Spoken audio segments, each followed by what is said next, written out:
Hi, I'm Ellie from the Dark Imp, and today I'm going to show you how to play Doughnut Dash.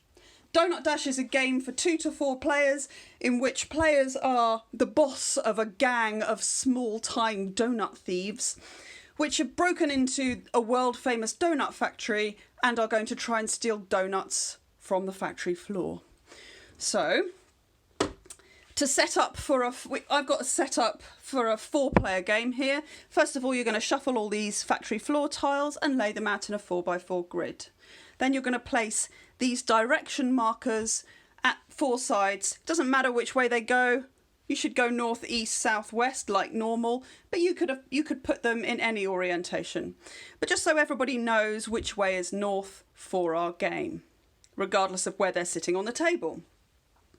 Then each player is going to choose a colour, and they're going to get 4 direction cards of that colour. And they're also going to get 2 imps. These are their thieves. They're kind of small-time little gang of thieves. They're going to put one of their thieves on the corner closest to where they're sitting, and the other thief on one of the 4 central squares furthest away from where their other imp is. Then you're going to shuffle all the donuts up in the bag, and you're going to put 1 donut on each other space on the floor, on the tiles. So now we've got this set up.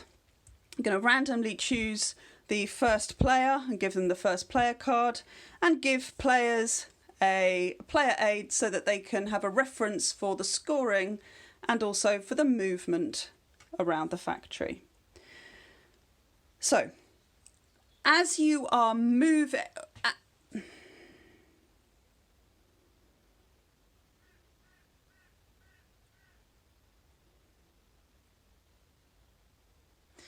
So, each turn, on each round, every player is going to look at their 4 direction cards and choose one of them that they're going to play that round. Everybody chooses at the same time. I'm going to select one, put it down, face down on the table so that nobody else can see it. And then, in order, starting with the first player and then moving around the table, players are going to execute that movement, that direction, with both of their thieves.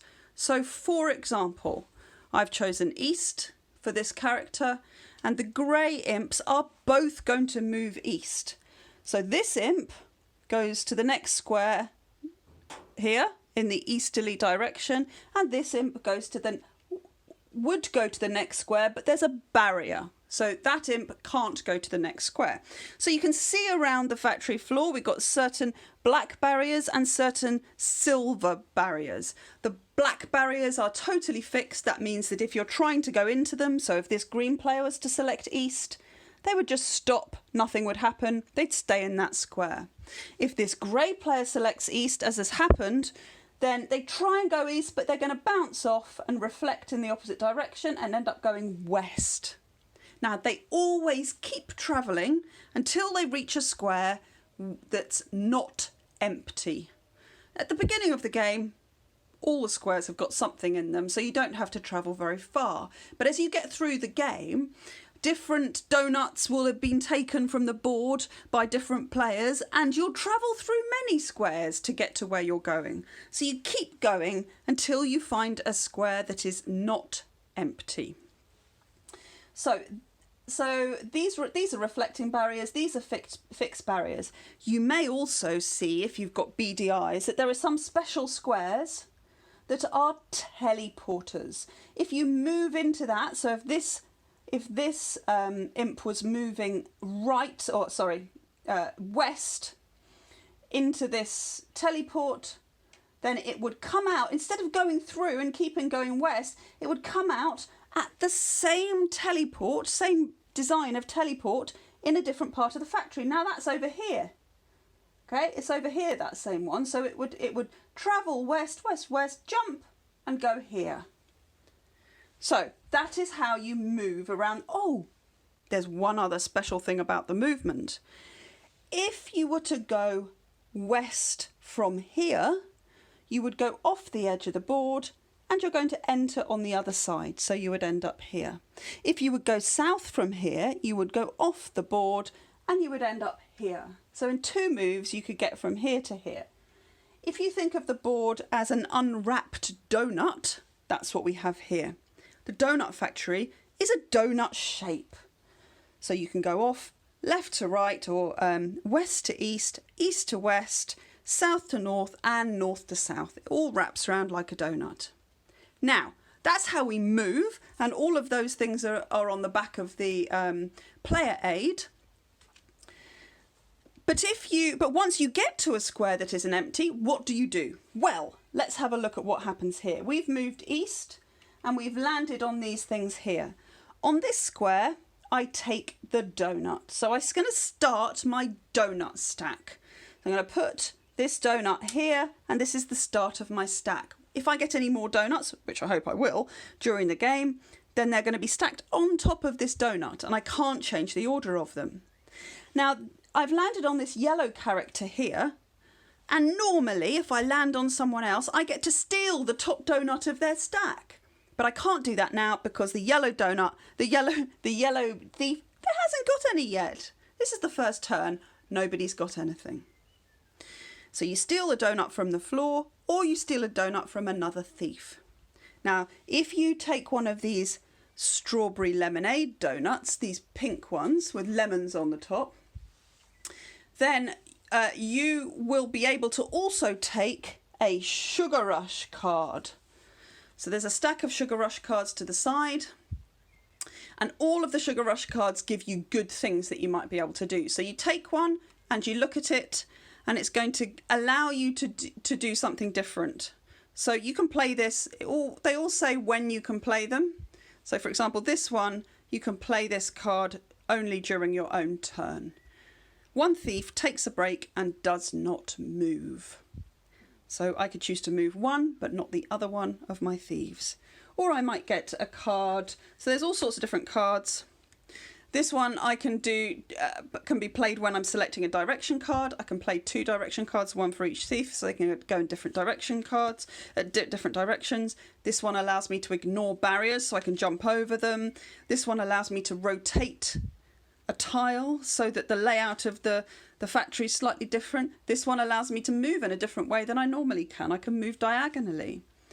This one allows me to switch the order of the last 2 donuts at the top of my stack, which might be quite useful, because if somebody wants to come and steal them, I might want them to have one that's not worth so much. This one allows me to steal from somebody else when they land on me, rather than the other way round. So they're all good, and you can choose to use them or not. If you choose to keep them and not use them, at the end of the game they're worth points.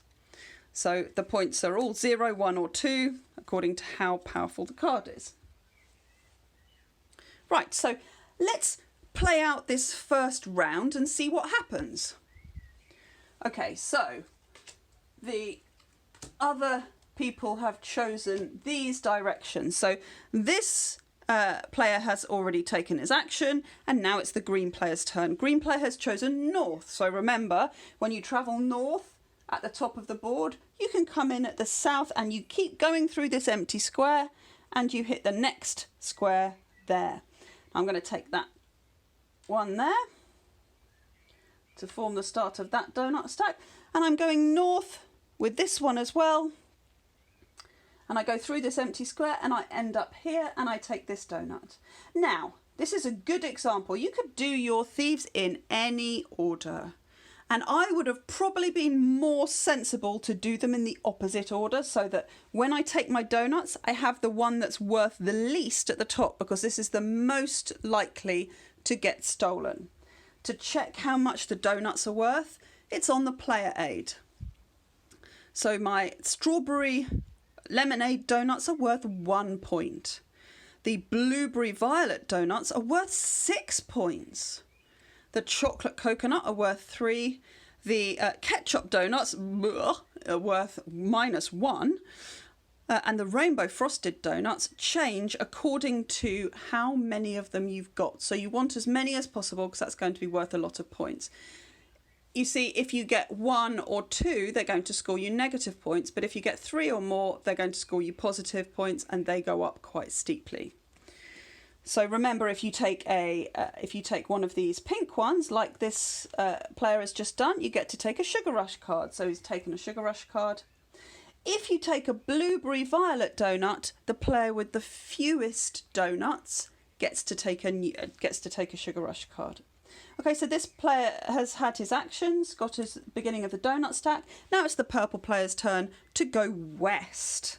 So purple goes west, this imp moves here, and this imp moves here. And I don't really mind which order I do it in. Both of them have got the same, they're both chocolate coconut donuts. There's the start of that stack, and then the yellow player has gone east. So travelling east from here means comes back into the board, keeps travelling, ends up on the grey player, stealing grey's donut. And then the other one travels east, except it bounces on the reflecting barrier, comes back and lands on top of grey. So if grey had another donut, yellow would be able to steal that donut too. That's the end of the first round. At the end of the first round, you move the first player card to the next player, and everybody selects another card for a direction, but you can't select the direction you've already used. So I can't use east here, I'm going to have to select from one of these. And then the game keeps playing like that. You keep moving the first player token around, and your donut stacks will get bigger and bigger. You keep going until one of the two endgame conditions is met. The first endgame condition is that 3 of the 4 ketchup flavoured donuts have been removed from the board. They're in different players' stacks, so there's only 1 ketchup donut left on the board. The other endgame condition is if your donut stack reaches a certain height. In a 4-player game, that's a height of 10. So if you've got a stack of 10 donuts, that's going to be the end of the game. At the end of that round. In a 3-player game, it's 15, and in a 2-player game, it's 20. You can separate your stack out into 2 separate stacks if you remember which one is the top half, but be careful not to knock them over because you could get a penalty for that. So that is Doughnut Dash.